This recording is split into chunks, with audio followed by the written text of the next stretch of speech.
بسم اللہ الرحمن الرحیم۔ ہمارا آج کا موضوع ہے اسم کے پہلو۔ کسی بھی اسم کو جملے میں درست استعمال کرنے کے لیے 4 باتوں کا جاننا ضروری ہے۔ یہ 4 باتیں اسم کے پہلو کہلاتے ہیں۔ ان میں نمبر 1 ہے حالت، نمبر 2 جنس، نمبر 3 عدد اور نمبر 4 وسعت۔ حالت کی پھر مزید سب ڈویژن ہے۔ حالت رفع ہے، نصب ہے یا جر ہے۔ اس کی تفصیل ہم آگے دیکھیں گے، بلکہ ان سب کی تفصیل ہم آگے دیکھیں گے۔ جنس میں 2 قسمیں ہیں، ایک مذکر اور دوسرا مؤنث۔ عدد میں عربی میں 3 قسمیں ہیں، ایک واحد، دوسرا تثنیہ یا مثنی یعنی 2 کے لیے عربی میں الگ سے عدد استعمال کیا جاتا ہے۔ تیسرا جمع اور چوتھا پہلو ہے وسعت۔ وسعت میں معرفہ یعنی کہ خاص اور نکرہ یعنی عام۔ ان سب چیزوں کی تفصیل ہم اگلی سلائیڈز میں دیکھیں گے۔ اسم کی حالت کو تفصیل سے دیکھتے ہیں۔ اسم کی جو رفع حالت ہے اس کو فاعلی حالت بھی کہتے ہیں، یعنی یہ اس کے لیے متبادل لفظ ہے۔ اسی طرح سے دوسری جو ہے حالت، اس کی مفعولی حالت ہوگی یعنی حالت نصب، اور تیسری اضافی حالت یعنی حالت جر۔ اس فاعلی حالت کا ایک دوسرا نام بھی ہے مرفوع۔ مفعولی حالت کا نام ہے منصوب اور اضافی حالت کا نام ہے مجرور۔ اس طرح سے رفع کو آپ فاعلی حالت یا مرفوع کہہ سکتے ہیں، نصب کو آپ مفعولی حالت یا منصوب کہہ سکتے ہیں، اور اضافی حالت کو آپ حالت جر یا مجرور کہہ سکتے ہیں۔ یہ سارے متبادل لفظ ہیں، ایک دوسرے کی جگہ استعمال ہو سکتے ہیں۔ اب یہ مثال دیکھیں، ضرب حامد زیدن، مارا حامد نے زید کو۔ اب یہاں دیکھیں کہ مارنے والا حامد ہے، اس لیے یہ فاعل ہے، یعنی یہ فاعلی حالت میں ہے، مرفوع ہے۔ کس کو مارا ہے؟ زید کو۔ تو زید جو ہے وہ مفعولی حالت میں ہے۔ تو یہاں چونکہ ہم مرفوع دیکھ رہے ہیں تو آپ اسی تک ہم اپنی بحث کو رکھیں گے۔ حامد یہاں پہ فاعل ہے اور مرفوع ہے۔ اس طرح سے آپ دیکھیں، اقرض زید حامدن، قرض دیا زید نے حامد کو۔ زید قرض دینے والا ہے اور قرض لینے والا حامد ہے۔ تو حامد یہاں پر مفعولی حالت میں ہوا، اس لیے کہ کام کا جو اثر ہے وہ حامد پہ ہو رہا ہے۔ یہاں پہ زیدن جو ہے قرض دے رہا ہے تو یہ فاعلی حالت میں ہے، یہاں حامد قرض لے رہا ہے تو مفعولی حالت میں ہے۔ تو حامد مفعول ہے اور منصوب ہے۔ یہ دیکھیں، یہ منصوب، یہ 2 زبر اور یہ الف کے ساتھ ظاہر ہو رہا ہے۔ تیسری حالت، اس کی مثال ہے کتاب حامدن، یعنی حامد کی کتاب۔ اب یہاں دیکھیں کہ حامد اور کتاب، نہ تو یہ فاعلی حالت میں ہے نہ مفعولی حالت میں ہے، بلکہ یہ ایک تیسری حالت ہے، اور یہ حالت ملکیت والی حالت ہے، مالک اور ملکیت والی، کسی چیز کو حاصل کرنے والی، کسی چیز کے مالک ہونے والی۔ یہ دیکھیں، یہاں حامد کتاب کا مالک ہے اور کتاب حامد کی ملکیت ہے۔ تو یہاں دیکھیں حالت جر میں حامد ہے، تو حامد جو ہے وہ اضافی حالت میں ہے اور مجرور ہے۔ یہاں ایک بات نوٹ کریں کہ یہ اس جملے میں ضربا حامد زیدن، یہ تین الفاظ ہیں، ضربا حامد اور زیدن، جبکہ یہاں اس کے اردو ترجمے میں مارا حامد نے زید کو 5 الفاظ ہیں، مارا حامد نے زید کو 5 الفاظ، یعنی یہاں اردو ترجمے میں 2 ایکسٹرا الفاظ استعمال کیے گئے ہیں، جبکہ عربی میں صرف 3 الفاظ استعمال کیے گئے ہیں۔ تو یہ جو ایکسٹرا الفاظ استعمال کیے گئے ہیں ان کا کام یہاں عربی میں اعراب سے لیا گیا ہے۔ یہ حامدن، یہ اعراب جو ہے تنوین والا پیش، اور اسی طرح سے زیدن تنوین والا زبر، ان اعراب سے جو ہے ان الفاظ کا کام لیا گیا ہے۔ اسی طرح یہاں بھی دیکھیں اقرض زید حامدن، یہاں پہ بھی یہ 3 الفاظ ہیں عربی میں، لیکن اردو میں 6 الفاظ ہیں، یعنی 3 الفاظ یہاں پر ایکسٹرا ہیں۔ تو یہاں بھی یہی ہے کہ یہ جو ایکسٹرا الفاظ ہیں یہ عربی میں استعمال نہیں کیے گئے، بلکہ ان کی حالت کو ظاہر کر کے ان الفاظ کا متبادل یہاں استعمال کیا گیا۔ اس کو ہم آگے اور تفصیل سے دیکھ لیں گے۔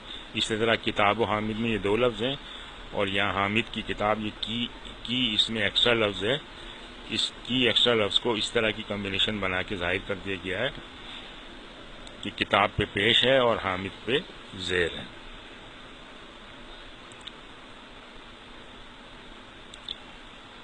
اب یہ اہم ترین بات ہے کہ ہر اسم کے مرفوع، منصوب یا مجرور ہونے کی کوئی نہ کوئی وجہ ضرور ہوتی ہے۔ اگر اسم مرفوع ہے تو وہ فاعلی حالت میں ہوگا، اگر اسم منصوب ہے تو مفعولی حالت میں ہوگا، اور اگر اسم مجرور ہے تو اضافی حالت میں ہوگا۔ چنانچہ گرامر میں بہتر فہم حاصل کرنے کے لیے ضروری ہے کہ ہر عبارت پر غور کیا جائے کہ اس میں اسم کون کون سے ہیں اور اس کی حالت کیا ہے، اور اس حالت میں ہونے کی وجہ کیا ہے۔ یہ بہت ہی بنیادی اور اہم ترین بات ہے۔ پوری گرامر، عربی گرامر کا دار و مدار اس بنیادی بات پر ہے کہ اس کی اسم کی حالت کیا ہے۔ اب چونکہ یہ بہت ہی اہم بات ہے تو حالت کا تعین کس طرح ہوگا؟ حالت جاننے کے لیے کہ اس اسم کی حالت کیا ہے، اس کا تعین ہم کس طرح کریں گے؟ دیکھیں اردو کے اس جملے پر غور کریں، مدد کی حامد نے زید کی۔ اگر یہاں فاعل اور مفعول کا تعین کرنا ہو تو ہم فاعل کے تعین کے لیے سوال کریں گے کہ کس نے مدد کی، تو اس میں جواب ملے گا کہ حامد نے، چنانچہ حامد فاعل ہو گیا۔ اس طرح مفعول کے تعین کے لیے ہم سوال کریں گے کہ کس کی مدد کی، تو اس کا جواب ملے گا اس جملے کی مناسبت سے زید کی، چنانچہ زید اس میں مفعول ہوا۔ یہ دیکھیں جواب سے معلوم ہوا کہ جس لفظ کے ساتھ نے لگا ہوا ہے وہ فاعل ہے۔ یہ دیکھیں حامد کے ساتھ نے لگا ہوا تو یہاں حامد فاعل ہے، اور جس لفظ کے ساتھ کو لگا ہوا ہے وہ مفعول ہے، کو یا کی۔ یہ دیکھیں زید کی۔ اب اگر ہم جملے کی ترتیب بدل دیں، مدد کی زید کی حامد نے، تو اب دیکھیں یہ کی کس کے ساتھ لگا ہوا ہے؟ زید کے ساتھ، اور نے لگا ہوا حامد کے ساتھ، تو حامد فاعل ہوا اور زید مفعول ہوا، یعنی اس کی ترتیب بدل دی، لیکن نے اور کو بھی ہم نے جس کے ساتھ پہلے لگا ہوا تھا اسی کے ساتھ لگا دیا، تو فاعل اور مفعول چینج نہیں ہوئے، اگرچہ کہ جملے کی ترتیب بدل دی گئی ہے۔ چنانچہ حامد اب بھی فاعل ہے اس لیے کہ اس کے ساتھ نے لگا ہوا ہے، اور زید مفعول ہے اس لیے کہ اس کے ساتھ کی لگا ہوا ہے۔ چنانچہ ترتیب بدلنے سے کوئی فرق نہیں پڑا. اہم بات یہ ہے کہ حرف نے اور کو کس کے ساتھ آ رہا ہے وہی فاعل اور مفعول کا تعین کرے گا. تو اردو میں اس بات کا تعین ہو گیا اور آپ کو یہ معلوم ہو گیا کہ جس اسم کے ساتھ نے لگا ہو وہ فاعل ہے اور جس اسم کے ساتھ کو یا کی لگا ہو وہ مفعول ہے. اب عربی میں ہم دیکھتے ہیں کہ اس کا تعین کس طرح کرتے ہیں. عربی زبان میں نے اور کو کے لیے کوئی الگ لفظ استعمال نہیں کیا جاتا. یہ کام اعراب کی مدد سے لیا جاتا ہے. اس سے آپ اعراب کی اہمیت کا اندازہ لگا سکتے ہیں. دیکھیں یہ جملہ جو ہم ابھی دیکھ رہے تھے اس کا عربی ترجمہ اس طرح ہوگا نصر حامد زیدن. اگر ہم اس کی ترتیب بدل دیں تو اس طرح ہوگا نصر زیدن حامدن. دیکھیں دونوں صورتوں میں حامد فاعل ہے اور یہ فاعل جو ہے حالت رفع میں ہوتا ہے. تو یہاں دیکھیں یہ تنوین پیش سے حالت رفع ظاہر کی گئی ہے اور دوسرے میں بھی یہ تنوین پیش سے حالت رفع ظاہر کی گئی ہے. تو جو اسم بھی حالت رفع میں ہوگا وہ فاعل ہوگا.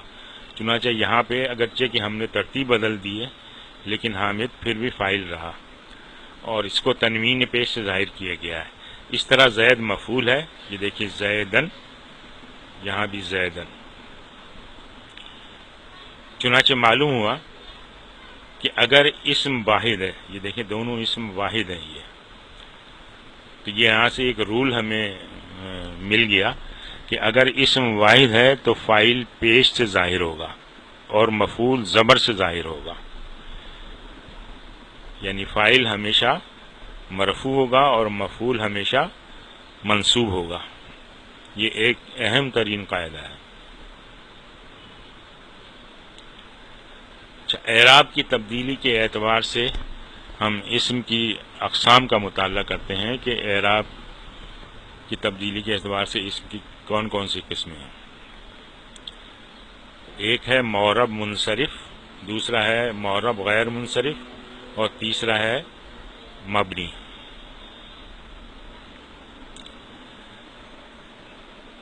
80 سے 85% الفاظ عربی زبان میں معرب منصرف ہوتے ہیں.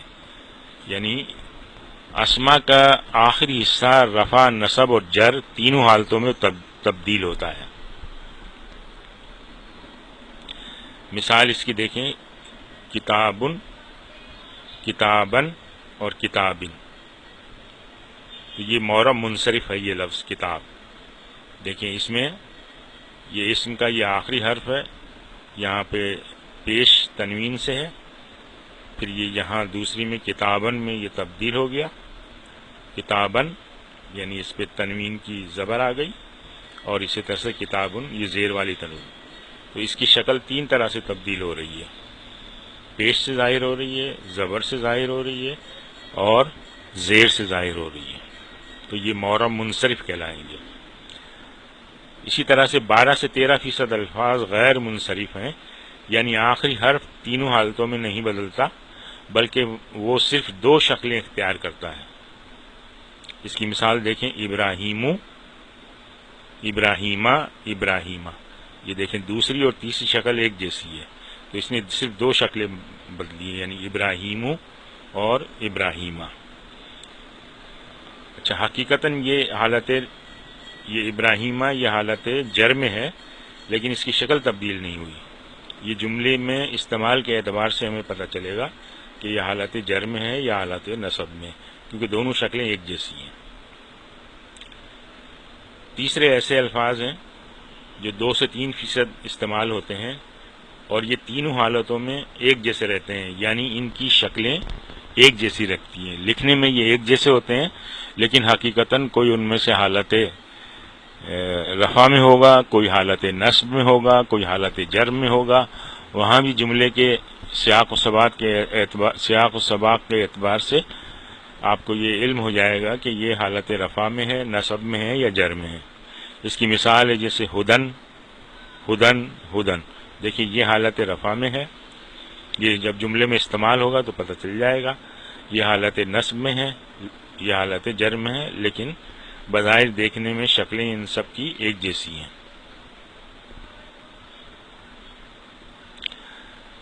اب ہم نے اعراب کی 3 صورتیں دیکھی تھی، اب یہ کس طرح بدلتی ہیں اب ان کو مثال سے سمجھتے ہیں۔ لیکن حالت رفع میں جو بھی لفظ ہوگا اس کے آخر میں 2 پیش آئیں گے۔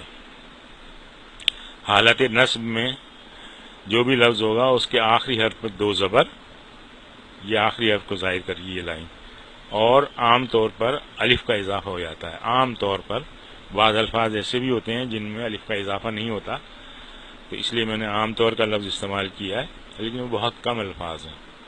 اس طرح حالت جر میں جو آخری حرف ہے اس کے نیچے 2 زیر آ جائیں گے۔ مثال کے ذریعے دیکھتے ہیں، رفیقن، یہ دیکھیں اس میں 2 پیش ہیں۔ جب اس کو حالت نصب میں لے جائیں گے تو یہ بن جائے گا رفیقن، 2 زبر کے ساتھ الف کا اضافہ ہو گیا۔ جب حالت جر میں لے جائیں گے تو رفیقن، 2 زیر آخری حرف پہ ہوگا۔ رفیقن، 2 زیر آخری حرف پہ آ گئے۔ دوسری مثال دیکھیں، کافرن، یہاں دیکھیں 2 زبر، 2 پیش، رفیق کافرن، 2 زبر کے ساتھ الف کا اضافہ، اور کافرین، 2 زیر آخری حرف پہ۔ اسی طرح سے عابدن، عابدن، عابدن۔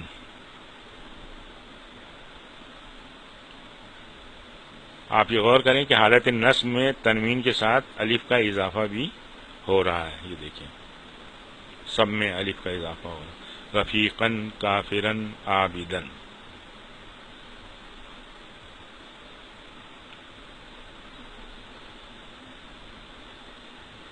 اس کی مزید مثالیں دیکھتے ہیں، بنتن حالت رفع، بنتن حالت نصب، بنتن حالت جر۔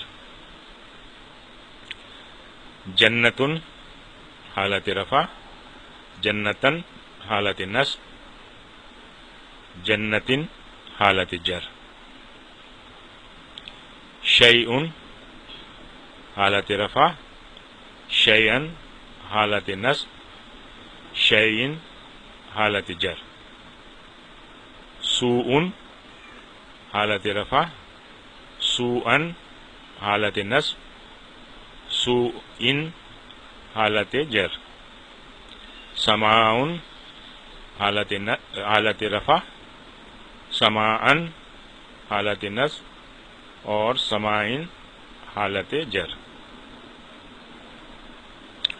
اب یہاں دیکھیں کہ جیسے بنتن تھا الف کا اضافہ ہوا، شین تھا الف کا اضافہ ہوا، سون تھا الف کا اضافہ ہوا، لیکن یہاں یہ جنتن اور سمان ان 2 میں اضافہ نہیں ہوا۔ تو جیسا میں نے کہا تھا کہ عام طور پہ الف کا اضافہ ہوتا ہے، تو یہ 2 اس کے استثناء ہیں۔ یعنی ایک استثناء یہ ہے کہ اگر لفظ کے آخر میں گولتا ہو تو حالت نصب میں الف کا اضافہ نہیں ہوگا، اور اس کا دوسرا استثناء یہ ہے کہ لفظ کے آخر میں الف اور حمزہ ہو تو حالت نصب میں الف کا اضافہ نہیں ہوگا۔ یہ دیکھیں آپ، یہ گولتا ہے، الف کا اضافہ نہیں ہوا، یہ سماعن میں الف اور حمزہ ہے تو گولتا کا اضافہ نہیں ہوا۔ غیر منصرف اسما جو اپنی 2 حالتیں تبدیل کرتے ہیں، ان کی مثالیں دیکھتے ہیں۔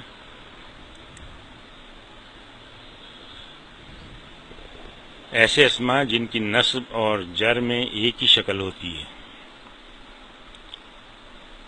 دیکھیں ابراہیمو، ابراہیمہ اور ابراہیمہ، دیکھیں حالت نصب میں ابراہیمہ اور حالت جر میں بھی ابراہیمہ۔ مکتو، مکتا، مکتا۔ مریمو، مریمہ، مریمہ۔ اسرائیلو، اسرائیلا، اسرائیلا۔ احمرو، احمرا، احمرا. آپ نے دیکھا کہ یہ غیر منصرف اسما میں حالت نصب اور حالت جر ایک ہی شکل کی ہوتی ہے. مبنی اسما، ایسے اسما جن کی رفع، نصب اور جر میں ایک ہی شکل ہوتی ہے. اس کی مثالیں دیکھتے ہیں. دیکھیں حاذا، حاذا، حاذا، تینوں میں دیکھیں شکلیں ایک جیسی ہیں. اس طرح الذی، الذی، الذی. تلکا، تلکا، تلکا. موسیٰ، موسیٰ، موسیٰ. عیسیٰ، عیسیٰ، عیسیٰ. یعنی دیکھیں حالت رفع میں بھی ایک ہی شکل ہے، حالت نصب میں بھی ایک ہی شکل ہے، اور حالت جر میں بھی. تو جملے میں استعمال کے لحاظ سے پھر پتہ چلے گا کہ یہ حالت رفع میں ہے، نصب میں ہے یا جر میں ہے.